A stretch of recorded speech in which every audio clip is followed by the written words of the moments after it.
بسم الله الرحمن الرحيم.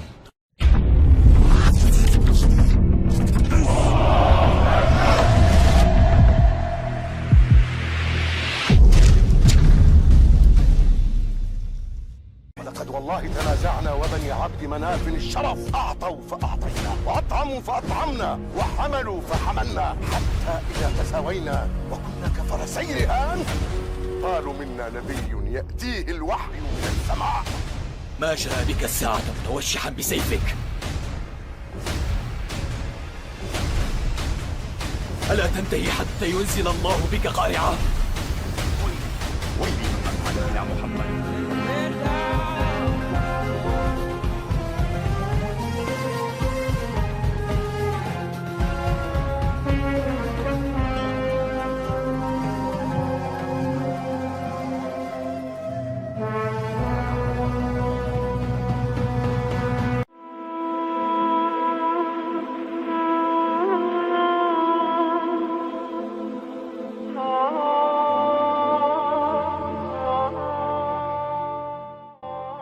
Bismillahirrahmanirrahim. Assalamualaikum warahmatullahi wabarakatuh. Pada kesempatan kali ini saya akan menyampaikan sejarah mengenai dinasti Fatimiyah. Dinasti Fatimiyah adalah salah satu dari dinasti Syiah dalam sejarah Islam. Dinasti ini didirikan di Tunisia pada tahun 909 Masehi sebagai tandingan bagi penguasa dunia muslim saat itu, yang ketika itu berpusat di Baghdad, yang berada di bawah kepemimpinan Bani Abbasiyah. Dinasti Fatimiyah didirikan oleh Said ibnu Husain yang merupakan keturunan pendiri kedua sekte Ismailiyah. Berakhirnya kekuasaan Daulah Abbasiyah di awal abad ke-9 ditandai dengan munculnya disintegrasi wilayah yang berada di berbagai daerah yang selama ini dikuasai dan menyatakan melepaskan diri dari kekuasaan pemerintahan di Baghdad. Dan ketika itu membentuk daulah-daulah kecil yang berdiri sendiri. Di bagian timur Baghdad muncul dinasti Tahiriyah, kemudian ada dinasti Sa'ariyah, Samaniyah, Ghasaniyah, Huwaihiyah, dan Bani Seljuk. Sementara itu di bagian barat muncul dinasti Idrisiyah, kemudian ada dinasti Aghlabiyah, Tuluniyah, Fatimiyah, Ihsidiyah, dan Hamdaniyah. Nah, dinasti Fatimiyah berdiri pada tahun 910 Masehi dan berakhir pada tahun 1171 Masehi, yang pada awalnya hanya merupakan sebuah gerakan keagamaan yang berkedudukan di Afrika Utara dan kemudian pindah ke Mesir. Dinasti ini dinisbatkan kepada Fatimah Az-Zahra, putra dari Nabi Muhammad SAW dan sekaligus istri daripada sahabat Ali bin Abi Thalib. Dan juga dinasti ini mengklaim dirinya sebagai keturunan garis lurus dari pasangan Ali dengan Fatimah. Namun masalah nasab keturunan Fatimiyah ini masih dan terus menjadi perdebatan antara para sejarawan.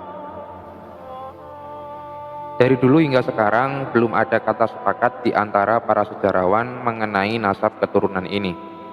Di antara faktor yang menyebabkan antara lain yang pertama pergolakan politik dan mazhab yang sangat kuat sejak wafatnya Rasulullah SAW. Dan yang kedua, ketidakberanian dan keengganan keturunan Fatimiyah ini untuk mengiklankan nasab mereka karena takut kepada penguasa.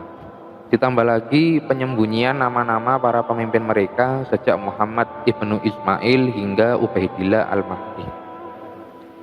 Dinasti Fatimiyah beraliran Syiah Ismailiyah dan didirikan oleh Said ibnu Husain al-Salamiyah yang bergelar Ubaidillah al-Mahdi.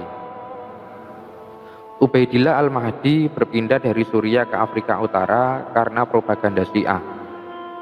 Dan di daerah ini dirinya mendapatkan sambutan yang sangat baik, terutama dari suku Berber Ketama.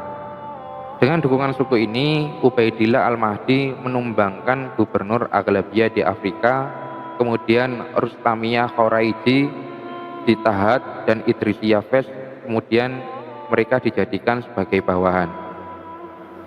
Pada awalnya Syiah Ismailiyah tidak menampakkan gerakannya secara jelas. Baru pada masa Abdullah bin Maimun yang mentransformasikan sebagai sebuah gerakan politik keagamaan dengan tujuan untuk menegakkan kekuasaan Fatimiyah. Secara rahasia, ia mengirimkan misionaris ke segala penjuru wilayah Muslim untuk menyebarkan ajaran Syiah Ismailiyah. Kegiatan inilah yang pada akhirnya menjadi latar belakang berdirinya dinasti Fatimiyah.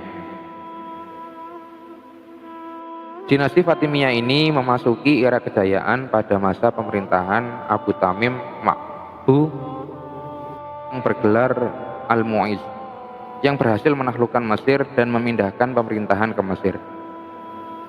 Pada masa ini rakyat merasakan kehidupan yang makmur dan sejahtera dengan kebijakan-kebijakan untuk mensejahterakan rakyatnya.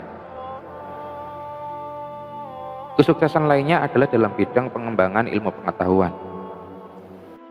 Besarnya minat masyarakat pada ilmu pengetahuan mendapatkan dukungan penguasa dengan membangun Dar al-Hikmah pada tahun 1005 Masehi dan perguruan tinggi Al-Azhar yang sebelumnya adalah bangunan masjid yang mengajarkan ilmu kedokteran, fikih, tauhid, al-bayan, bahasa Arab, mantik, dan lain sebagainya.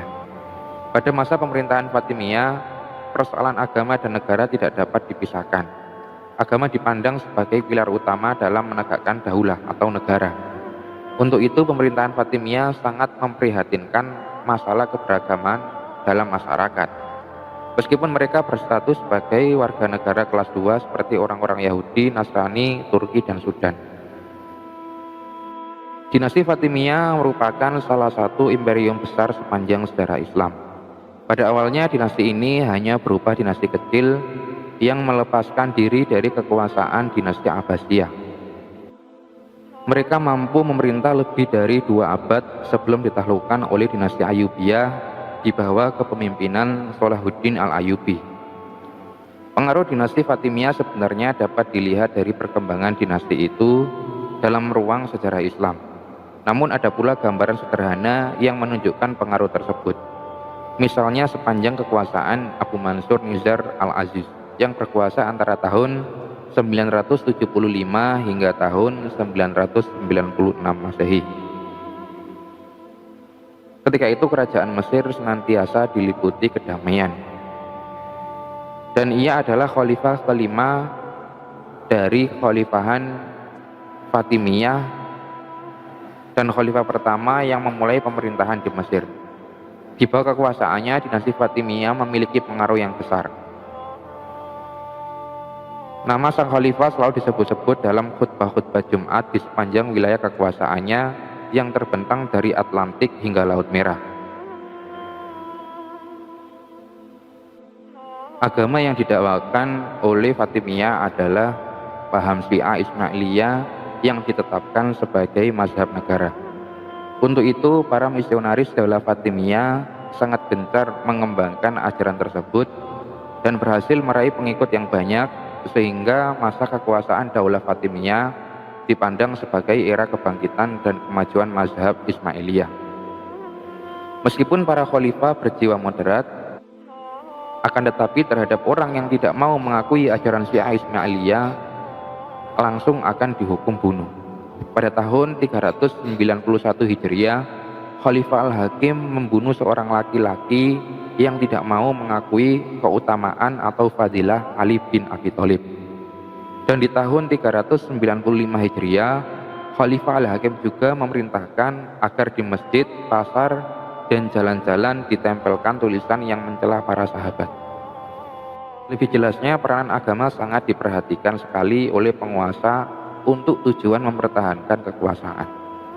Buktinya, sikap tegas Khalifah Fatimiyah terhadap orang-orang yang tidak mau mengikuti mazhab Ismailiyah akan dihukum berat dan bahkan sampai kehilangan nyawanya.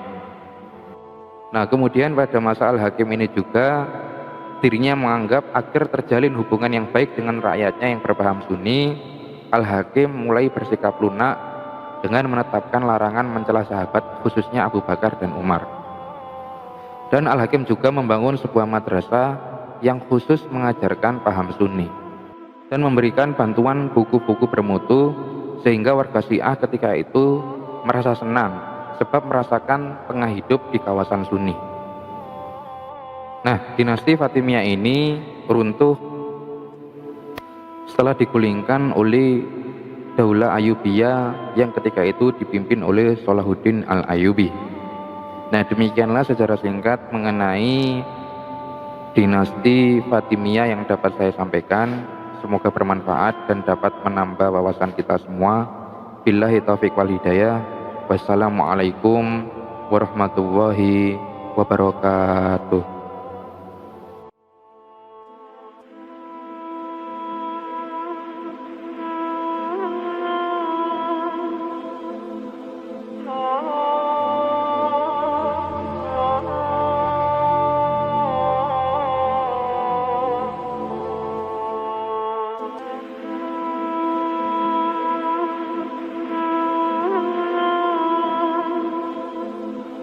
بسم الله الرحمن الرحيم